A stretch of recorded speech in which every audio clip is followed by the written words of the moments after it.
Hello नमस्कार दोस्तों, आज की वीडियो में हम सीटेट 2025 के लिए जो सीडीपी है उसके अंदर पढ़ने वाले हैं बाल विकास पर आनुवंशिकता और वातावरण का प्रभाव। तो जो बच्चा होता है उसके डेवलपमेंट पे हेरिडिटी और इन्वायरमेंट का क्या प्रभाव पड़ता है वो आज हम पढ़ने वाले हैं। आज की वीडियो जो हमारी रहेगी वो हैंड रिटन नोट्स के थ्रू रहेगी और हम हैंड रिटन नोट्स को डिटेल में समझेंगे और पढ़ेंगे। पीडीएफ जो है आपको टेलीग्राम चैनल पे मिलेगा, उसका लिंक आपको डिस्क्रिप्शन में मिल जाएगा। और प्रीवियसली भी चैनल पर अपलोडेड हैं वीडियोस जो कि रिलेटेड हैं ग्रोथ एंड डेवलपमेंट से, प्रिंसिपल्स ऑफ डेवलपमेंट से, जो कि मोस्ट इंपॉर्टेंट टॉपिक है। प्रिंसिपल्स ऑफ डेवलपमेंट से हमें एग्ज़ाम में क्वेश्चन देखने को मिलते ही मिलते हैं। और नेक्स्ट हमने स्टेजेस ऑफ डेवलपमेंट जो है वो पढ़ा हुआ है, उसको भी आप देख सकते हैं। सारी ही वीडियोस का जो लिंक है, प्लेलिस्ट है, उसका लिंक आपको डिस्क्रिप्शन में मिल जाएगा, वहाँ से जाकर आप उन्हें देख सकते हैं। तो आज की वीडियो में हम पढ़ने वाले हैं आनुवंशिकता और जो पर्यावरण होता है, वातावरण होता है, उसका बच्चे का जो डेवलपमेंट है, जो विकास होता है, उस पर क्या प्रभाव पड़ता है। So influence of heredity and environment on the development of a child. जो ह्यूमन होते हैं, ह्यूमन जो है उसका डेवलपमेंट जो है वो दो चीज़ों पर निर्भर करता है, हेरिडिटी और इन्वायरमेंट। तो हेरिडिटी और इन्वायरमेंट का जो मल्टीप्लिकेशन होता है उसका प्रोडक्ट जो होगा वो क्या होगा, डेवलपमेंट होगा। हेरिडिटी जो होती है इसको नेचर कहा जाता है और इन्वायरमेंट को नर्चर कहा जाता है। आनुवंशिकी और पर्यावरण या वातावरण, और आनुवंशिकी जो है प्रकृति इसको कहा जाता है, क्योंकि नेचर हम कह रहे हैं, और नर्चर होता है पोषण, कि बच्चे का पालन पोषण, इन्वायरमेंट जो है उसके चारों तरफ का जो वातावरण है वो किस तरीके का है। और वीडियो के एंड में हम कुछ क्वेश्चंस को भी सॉल्व करेंगे जो कि एग्ज़ाम में आए हुए हैं। इससे रिलेटेड क्वेश्चंस होंगे हमारे सीटेट से रिलेटेड, और जो अदर्स टेट में भी क्वेश्चन आए हुए हैं वो भी हम देखेंगे जो कि इस टॉपिक से रिलेटेड है। अब हम नेक्स्ट हमारा देखते हैं हेरिडिटी के बारे में। हेरिडिटी की डेफिनेशन देखेंगे सबसे पहले हम हेरिडिटी जो शब्द हमारा है उसको समझ लेते हैं। हेरिडिटी जिसे कि हम हिंदी में आनुवंशिकता कहते हैं, और जो आनुवंशिकता होती है उसका अर्थ है कि हमें जो भी कैरेक्टर्स अपने पेरेंट्स से मिलते हैं, जो जीन्स अपने पेरेंट्स से मिलते हैं, जो हम एक पीढ़ी से दूसरी पीढ़ी में ट्रांसफ़र करते हैं, उसी को हेरिडिटी कहा जाता है। तो जो फिशर हैं, आर ए फिशर हैं, उन्होंने भी कुछ डेफिनेशन दी, उन्होंने कुछ हेरिडिटी को डिफ़ाइन किया है, उसको हम देख लेते हैं। आर ए फिशर के according heredity is a scientific journal concerned with heredity in biological sense. तो जो फिशर हैं उनका कहना है कि जो हेरिडिटी होती है, आनुवंशिकता होती है, वो बायोलॉजिकल जो सेंस है वो होता है, क्योंकि जैसा कि हम इसमें कहते हैं कि जो पेरेंट्स के कैरेक्टर्स हैं वो बच्चों में ट्रांसफ़र होते हैं, इसीलिए किस पर डिपेंड करता है, हमारी जो बायोलॉजिकल सेंस है उस पर डिपेंड करता है। दूसरी एक और डेफिनेशन देखेंगे हम जो कि किसने दी है, पीटरसन ने दी है। पीटरसन के अनुसार व्यक्ति को उसके माता पिता के द्वारा उसके पूर्वजों से जो प्रभाव प्राप्त होते हैं वही वंशानुक्रम है, कि जो कि किन्होंने दी है, डिंकमेयर ने दी है। इन्होंने कहा कि वंशानुगत कारक वे जन्मजात विशेषताएं हैं जो बालक में जन्म के समय से पाई जाती हैं। तो जो बालक जो होता है, जो बच्चा होता है, जब उसका जन्म होता है उस समय से जो भी कैरेक्टर्स हमारे अंदर पाए जाएंगे वो क्या होता है, वंशानुगत रहता है, वही जन्मजात क्या है, विशेषताएं हमारी होती हैं। अब कोई बच्चा है, उसकी हाइट कितनी है, उसका कलर कैसा है, और उसकी आईज़ कैसी हैं, उसके हेयर कैसे हैं, या उसकी हाइट कितनी लंबा वो होने वाला है, ये सब जो है हेरिडिटी जो है वो डिसाइड करती है। अब हम देखने वाले हैं वातावरण के बारे में। वातावरण की डेफिनेशन हम पढ़ेंगे। वातावरण के बारे में जो वॉटसन है उन्होंने क्या कहा है उसको हम समझते हैं। वातावरण तो हमें पता है कि जो हमारे चारों तरफ का जो इन्वायरमेंट है, या किस तरीके का माहौल जो है हम एक बच्चे को प्रोवाइड करा रहे हैं, वही क्या है, हमारा बच्चे का इन्वायरमेंट है, वातावरण है। अब जो वॉटसन है वो क्या है, बिहेवियरिस्ट है। ऐसा वातावरण दें जहाँ पर कि बच्चा क्या बन पाए, डॉक्टर बन पाए, वकील बन पाए, कलाकार, नेता, कुछ भी, मतलब हम क्या कर सकते हैं, बच्चे को बना सकते हैं वातावरण के आधार पर, क्योंकि बिहेवियर पर इनका फोकस रहता है। और इनका कहना होता है कि हम एक जो बच्चा है उसको हम कैसा भी बना सकते हैं, कुछ भी बना सकते हैं, उसके बिहेवियर पे फोकस करके, बिहेवियर में चेंजेस करा के।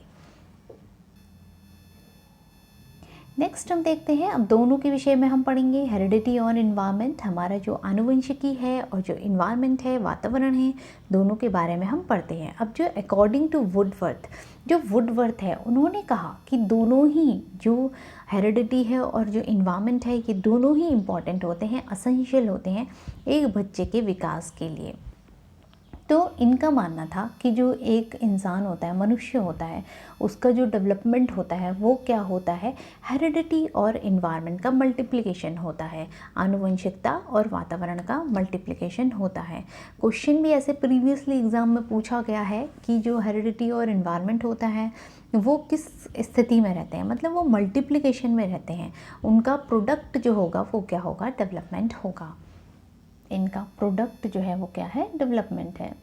सो वुडवर्थ ने, यहाँ पर हम हिंदी में भी देख सकते हैं, वुडवर्थ के अनुसार हेरिडिटी और इन्वायरमेंट का रिलेशनशिप। अब जो हमारा टॉपिक है, जो कि हमें सिलेबस में गिवन है, कि influence of heredity and environment on the development of a child.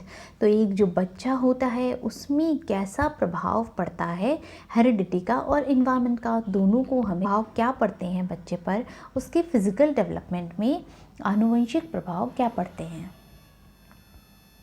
So physical development, शारीरिक विकास जिसको हम कहते हैं, जहाँ पर कि हमारी बॉडी किस तरीके से ग्रो कर रही है वो हम देखते हैं, जिसमें सबसे पहले हम देखेंगे कि height, weight, rate of growth, physical features, colour, hair and eyes. तो ये सब किसके अंदर आते हैं, हमारे फिज़िकल जो ग्रोथ है, शारीरिक विकास, जो मोटर डेवलपमेंट है, उसको हेरिडिटी किस तरीके से प्रभावित करती है। अब जो मोटर डेवलपमेंट है उसमें क्या होता है, जैसे कि हम जानते हैं कि एक बायोलॉजिकल जो बच्चा है, मतलब कि जो बच्चा ग्रो कर रहा है, मेच्योर होने पर ही कुछ कुछ चीज़ें सीख पाता है। अगर हम मोटर स्किल्स की बात करें कि बच्चा चलना कब सीखे, फाइन मोटर स्किल्स उसकी कब डेवलप होंगी, तो ये कब होंगी, जब वो थोड़ा सा क्या हो जाएगा, मेच्योर हो जाएगा। अब हम 1 महीने 2 महीने के बच्चे से तो एक्सपेक्ट नहीं कर सकते कि वो खड़ा उठ के सीधे चलने लगे, ऐसा ह्यूमंस के साथ नहीं होता है ना। तो एग्जाम्पल के लिए हम समझ सकते हैं कि जैसे जो एक बच्चा है उसमें मसल, बोन्स और नर्व्स जो होती हैं इतनी डेवलप होनी चाहिए कि वो क्या कर पाए, क्रॉल कर पाए और वॉक कर पाए। तो ये किस पर डिपेंड करा, मोटर डेवलपमेंट, उसकी फिज़िकल जो डेवलपमेंट है, हेरिडिटी जो है उस पर डिपेंड जो है वो करता है। तो ये हमारा था हेरिडिटी के इन्फ्लुएंस में। अब हम देखेंगे वातावरण का एक जो बच्चा है उसकी शारीरिक विकास पर क्या प्रभाव पड़ता है। अब हम देखते हैं, तो नेक्स्ट हम देखते हैं कि मोटर डेवलपमेंट पर जो इन्वायरमेंट है उसका क्या प्रभाव पड़ता है। जो इन्वायरमेंट है वो हम देखते हैं कि मोटर डेवलपमेंट जो होता है वो किस चीज़ पर डिपेंड करता है, प्रैक्टिस पे।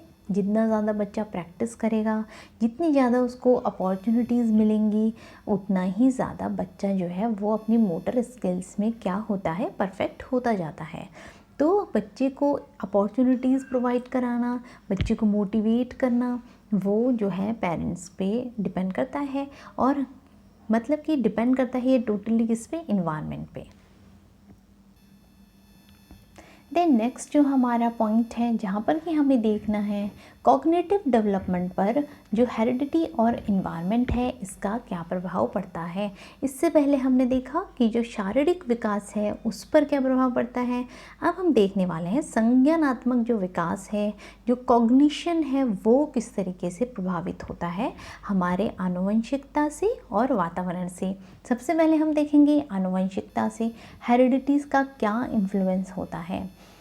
अब यहाँ पर जो है एक सीक्वेंस मैंने यहाँ पर बनाया हुआ है, क्योंकि पैराग्राफ में अगर हम लिखते हैं तो हमें चीज़ें याद नहीं हो पाती और हमें समझ में भी कम आती हैं। तो यहाँ पर एक सीक्वेंस जो है इसमें मैंने लिखा है ताकि चीज़ें क्या हों, हमें समझ में आए। तो जो आनुवंशिकता है उसका बच्चे के कॉग्निशन पर, संज्ञान पर क्या प्रभाव पड़ता है। हम देखते हैं कि कुछ बच्चे जो होते हैं उनमें किसी एक प्रकार का जीन जो है वो लैक होता है, कमी होती है किसी जीन की, कोई जीन जो है वो नहीं मिलता बच्चे को पर्टिकुलरली।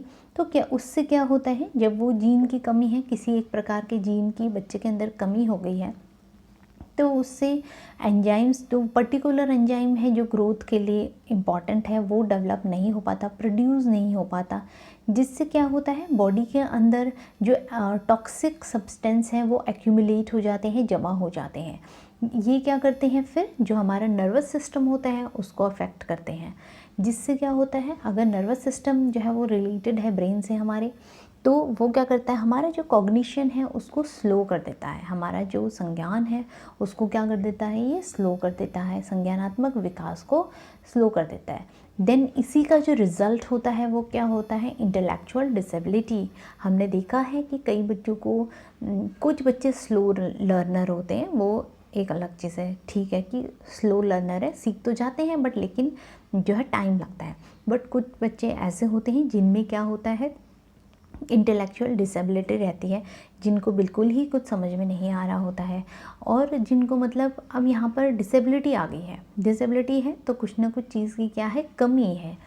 तो इसीलिए यहाँ पर किसी जीन की लैकिंग की वजह से क्या हो जाता है, बच्चे में इंटेलेक्चुअल डिसेबिलिटी जो है वो डेवलप हो जाती है। तो यहाँ पर हमने देखा कि जीन्स का, हेरिडिटी का प्रभाव जो है वो कॉग्निशन पर किस तरीके से पड़ता है। अब हम देखने वाले हैं जो इन्वायरमेंट है उसका प्रभाव कॉग्निशन पर किस तरीके से पड़ेगा। जो हमारा वातावरण होता है, हम देख सकते हैं कि जो हमारा वातावरण है, अगर बच्चे को एक ऐसा वातावरण मिल रहा है जहाँ पर उसे लोगों से इंटरेक्ट करने के लिए मिलता है, प्रश्न पूछने के लिए मिलता है, तो हम देखते हैं कि बच्चा जो है वो खोजी प्रवृत्ति का होता है, डिस्कवर करना चाहता है, चीज़ों को पूछता है, सीखता है, इंटरेक्ट करता है लोगों के साथ, तो उसका जो बौद्धिक विकास है वो भी क्या होता है, ज़्यादा होता है। नेक्स्ट है कि जो रिसोर्सेज होते हैं, जैसा कि बुक्स हो गए, टॉयज़ हो गए, छोटे बच्चों को टॉयज़ के थ्रू भी पढ़ाया जाता है, स्कूलों में हमने देखा है। देन बुक्स जो हैं वो किस तरीके की प्रोवाइडेड है बच्चों को, वो भी डिपेंड करता है कि उसका कॉग्निशन, जो कॉग्निटिव डेवलपमेंट है, बौद्धिक विकास है, वो किस तरीके का होगा। देन अब हम बोलते हैं आज के टाइम में कि लर्निंग बाय डूइंग जो है वो हमें बच्चों को देना है, कि बच्चा जो है वो करके सीखे। जैसे कि जॉन डीवी ने भी बोला था, दिया था, प्रैग्मेटिस्ट है जॉन डीवी, जिन्होंने दिया था कि लर्निंग बाय डूइंग जो है वो बच्चे को हमें करानी है। और जो डेल का कौन ऑफ एक्सपीरियंस था, जहाँ पर कि एक्सपीरियंशियल लर्निंग की वो बात करते हैं, उन्होंने बोला कि एक्टिविटी के थ्रू जो है हमारा रिटेंशन पावर जो होता है वो सबसे ज़्यादा होता है। तो इसीलिए हमें इंगेजिंग क्लास को बनाना होता है, ताकि जो बच्चा है वो क्या कर सके, एक्टिविटीज़ के थ्रू उसकी परमानेंट मेमोरी में चीज़ें जो हैं वो सेटल हो जाए। देन नेक्स्ट है कि simulate all of their senses helps in their cognitive development. अब हम क्या करते हैं, हम बोलते हैं मल्टी सेंसरी जो लर्निंग है वो होनी चाहिए, जहाँ पर कि ज़्यादा से ज़्यादा जो सेंस ऑर्गन्स हैं उनका यूज़ हो, आइज़ है, कान है, मतलब ज़्यादा से ज़्यादा सेंस ऑर्गन्स जब यूज़ होते हैं तो जो हमारा बौद्धिक विकास है वो ज़्यादा होता है, हम जो रिटेन है वो ज़्यादा कर पाते हैं। ये हमारा कॉग्निटिव डेवलपमेंट था। अब हम देखने वाले हैं हमारा लैंग्वेज डेवलपमेंट में किस तरीके का प्रभाव डालता है आनुवंशिकता और वातावरण। सबसे पहले हम देखेंगे हेरिडिटी का क्या प्रभाव पड़ता है। तो जैसा कि हम देखते हैं कि अब एक बच्चा जो है वो बोलना सीखता है जब वो किस पर कंट्रोल कर लेता है, अपने मूवमेंट पर, जैसे अपने माउथ है, जॉ है, टंग, लिप्स, वोकल कॉर्ड, इन सब पर जब वो कंट्रोल करने लगता है तभी वो क्या करता है, बोलना शुरू करता है। तो ये क्या है, बोलने के लिए भी बच्चा जो है वो बायोलॉजिकल क्या होना चाहिए, मैच्योर होना चाहिए। अब हम 1-2 महीने के बच्चे से तो कहने नहीं लगते कि ये बोलो, बोलो, आ बोलो, या मामा बोलो, पापा बोलो, ये हम नहीं बोलते हैं। जब वो बायोलॉजिकल थोड़ा सा मैच्योर हो जाता है, 6 महीने, 1 साल का, तब हम क्या करते हैं, बच्चे से बोलना जो है वो शुरू करते हैं। तो जैसे कि बच्चा है, जो कि एग्जाम्पल के लिए हम समझ सकते हैं, वो बैबलिंग करने लगता है 6 से लेकर 9 महीने की आयु में शुरू कर देते हैं। देन उसके बाद फर्स्ट जो वर्ड्स हैं वो बोलते हैं, 1 साल तक जो है वो बोलने लगते हैं। और ये डिपेंड करता है, जो हर बच्चा होता है उसकी जो ग्रोथ होती है वो अपने अकॉर्डिंग होती है। ऐसा नहीं है कि हम एक्सपेक्ट करें कि हर बच्चा 5 महीने में 6 महीने में बैबलिंग करने लगे, बोलने लगे, ऐसा नहीं है। हर बच्चे का अपना टाइम जोन होता है और वो उसी में क्या करते हैं, ग्रो करते हैं। इसी को हम क्या कहते हैं, इंडिविजुअल डिफरेंस कहते हैं, कि जो हर एक व्यक्ति है वो क्या है, अलग है दूसरे व्यक्ति से, और उसका जो ग्रोथ का पैटर्न है वो भी क्या होगा, अलग होगा। तो ये तो था कि हेरिडिटी का इम्पैक्ट क्या पड़ता है। अब हम देखने वाले हैं कि जो वातावरण है वो कैसे प्रभावित करता है। अब कोई बच्चा है, उसने बैबलिंग जो है वो शुरू कर दी 9 मंथ की एज में। अब वो स्पेसिफिक प्रकार का साउंड जो है, वो सभी प्रकार के साउंड जो है उस एज में निकालते हैं। यहाँ पर क्योंकि लैंग्वेज डेवलपमेंट की हम बात करें तो हमने देखा कि जो बच्चा है वो कुछ भी बोल रहा है, मतलब उसका जो साउंड है जो उसका निकल रहा है वो कोई भी प्रकार का निकल रहा है। उसमें हम ये नहीं देखते कि कौन सी लैंग्वेज में बोल रहा है। ओके, तो धीरे धीरे क्या होता है, जैसी वो लैंग्वेज सुनता है, जैसे पेरेंट्स बोल रहे होते हैं, है ना, तो उसी तरीके की लैंग्वेज जो है वो बोलने की कोशिश करता है। और फिर वो वही भावात्मक विकास है वो किस जो आनुवंशिकता है वो प्रभावित करती है। सबसे पहले हम आनुवंशिकता देखेंगे। अब हमने देखा है कि जो पेरेंट्स और जो बच्चे होते हैं, जेनेटिक बेसिस पर पेरेंट्स और बच्चों का जो टेम्परामेंट है वो क्या होता है, सेम होता है। हम देख सकते हैं सम पेरेंट्स और बच्चों के अंदर ऐसा रहता है। अब पेरेंट्स अगर इमोशनल डिस्टर्बेंस से सफ़र कर रहे होते हैं तो बच्चों को भी उसी तरीके की फीलिंग जो है वो आ रही होती है। ये तो आनुवंशिकता का असर है, जीन्स जो हम में आए हैं उसकी वजह से ऐसा होता है। बट अगर हम इन्वायरमेंट के बारे में देखें, वातावरण का प्रभाव क्या पड़ता है। अब टेम्परामेंट तो जो है वो ओवर द टाइम हमारे इन्वायरमेंट के साथ, वातावरण में जिस वातावरण में हम रह रहे हैं क्या होता है, धीरे धीरे चेंज हो सकता है। अब हमें इमोशनली डिस्टर्बेंस तो मिला है हमारे आनुवंशिक कैरेक्टर्स में, जीन्स में, बट ये डिपेंड करता है किस पर। सबसे पहला क्वेश्चन अब हम देखते हैं हमारा है, The effect of relation of heredity and environment on the individual's growth occurs in which of the following way। तो यहाँ पर जो पहला क्वेश्चन पूछा गया है उसमें प्रभाव पूछा गया है कि इन्वायरमेंट और जो हमारा हेरिडिटी होता है, हेरिडिटी हमारी आनुवंशिकता, और पर्यावरण जो है, वातावरण जो है, उसका क्या रिलेशन होता है। यहाँ पर रिलेशन पूछा गया है। तो ये जो क्वेश्चन है ये HTET का क्वेश्चन है। सो जो हेरिडिटी और इन्वायरमेंट है उसका रिलेशन हमने पढ़ा था, जो कि हेरिडिटी जो होती है, जो हमारा आनुवंशिकता है, वो वातावरण का मल्टीप्लिकेशन जो है होता है, और इनका जो प्रोडक्ट होता है वो क्या होता है, डेवलपमेंट होता है। ये किन्होंने दिया था, वुडवर्थ ने दिया था। सो यहाँ पर हेरिडिटी और इन्वायरमेंट का रिलेशन ही हमसे पूछा गया था, तो इसका करेक्ट ऑप्शन हो जाएगा heredity multiply environment affect the individual. तो ये इसी तरीके से किसी इंडिविजुअल को, किसी व्यक्ति को प्रभावित जो है वो करता है। अब हम दूसरा क्वेश्चन देखते हैं जो कि CTET में आया हुआ है। तो क्वेश्चन को हम रीड करेंगे। बाल विकास में आनुवंशिकता और परिवेश की भूमिका के संबंध में कौन सा कथन इनमें से सही है। तो जो हमारा आनुवंशिकता है वो हेरिडिटी होती है, और परिवेश हमारा जो है वो इन्वायरमेंट हो गया। तो कौन सा कथन सही होगा हमें बताना है। सबसे पहला कथन हम पढ़ते हैं, परिवेश की भूमिका निश्चित होती है जबकि आनुवंशिकता को बदला जा सकता है। तो क्या हमने हमें क्या करना है, आपको भी वीडियो को पॉज करना है और क्वेश्चंस के आंसर जो हैं उनको लगाने हैं। तो ये हमारा पहला स्टेटमेंट हो गया। आप भी थोड़ा देखिए कि कौन सा आंसर सही होना चाहिए, देन एंड में हम राइट आंसर देखेंगे। तो आनुवंशिकता की भूमिका निश्चित है जबकि परिवेश कारक का प्रभाव न्यूनतम होता है। क्या ये आंसर सही होगा। देन थर्ड हमारा है, विकास के विभिन्न क्षेत्रों में आनुवंशिकता और परिवेश के सापेक्ष प्रभाव अलग अलग होते हैं। क्या ये आंसर हमारा सही होगा। या हमारा जो फोर्थ ऑप्शन है कि आनुवंशिकता और परिवेश दोनों की भूमिका निश्चित है, इसे बदला नहीं जा सकता। तो अगर हम नंबर 1 ऑप्शन से देखते हैं तो पहला ऑप्शन हमारा है कि परिवेश की भूमिका, जो इन्वायरमेंट है वो निश्चित होता है, और आनुवंशिकता को बदला जा सकता है। क्या ऐसा होता है? क्या ऐसा हमने पढ़ा था? नहीं, ऐसा हमने नहीं पढ़ा। जो आनुवंशिकता है, जो जेनेटिक कैरेक्टर्स हमारे होते हैं, उनको बदलना क्या रहता है, काफ़ी मुश्किल जो है वो होता है।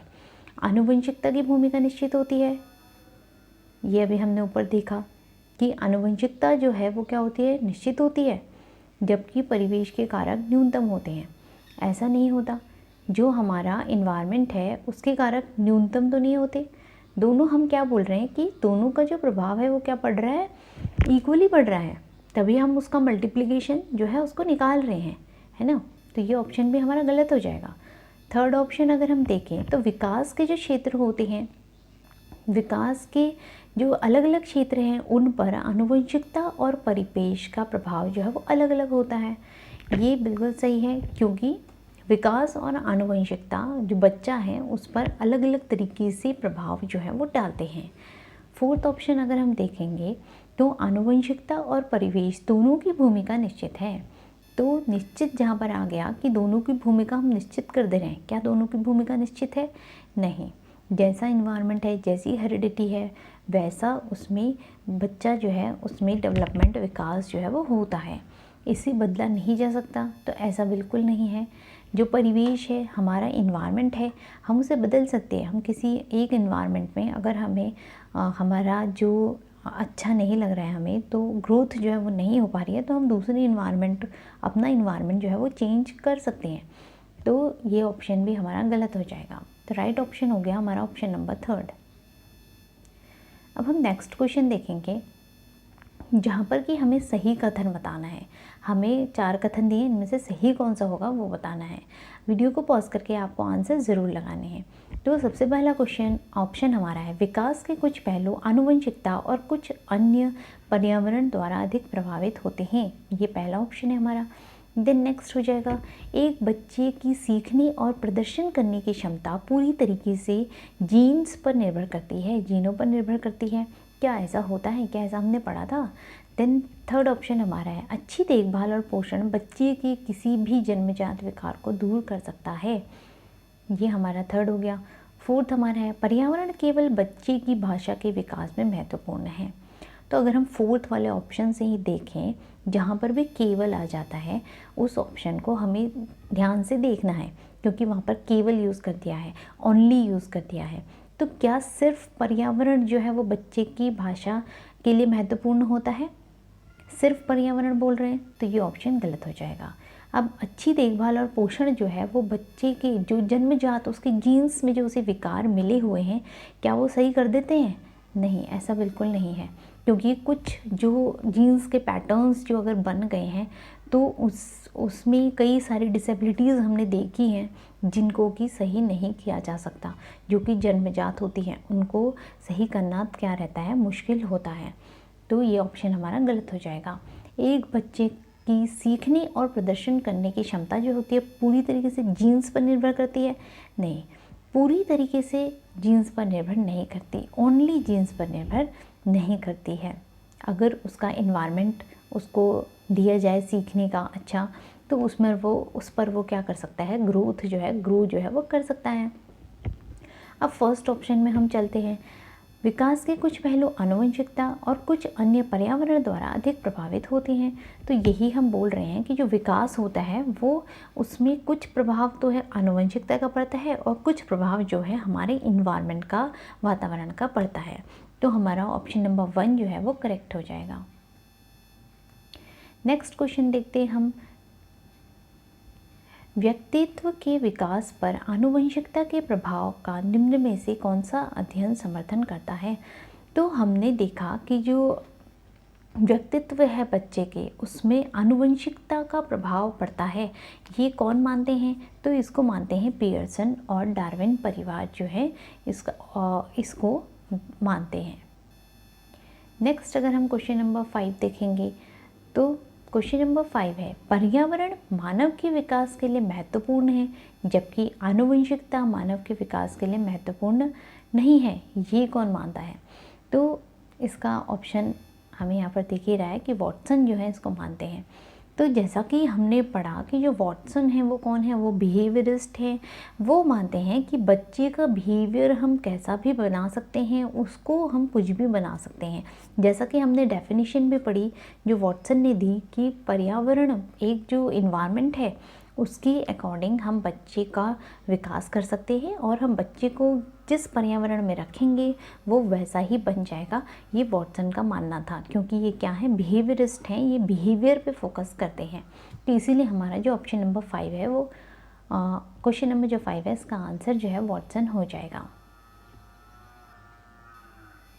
तो ये कुछ क्वेश्चंस जो हैं हमने PYQ सॉल्व किए जो टेट से रिलेटेड है। और नेक्स्ट वीडियो में भी हम जो हमारा सिलेबस है उसके अकॉर्डिंग नेक्स्ट जो इम्पॉर्टेंट टॉपिक है उसको सॉल्व करेंगे। अगर आपको वीडियो आज का पसंद आया हो तो लाइक ज़रूर कीजिएगा और चैनल सब्सक्राइब नहीं किया तो सब्सक्राइब भी कर लीजिए और अपने फ्रेंड्स के साथ शेयर ज़रूर कीजिएगा और कमेंट भी कर सकते हैं। Thank you for watching.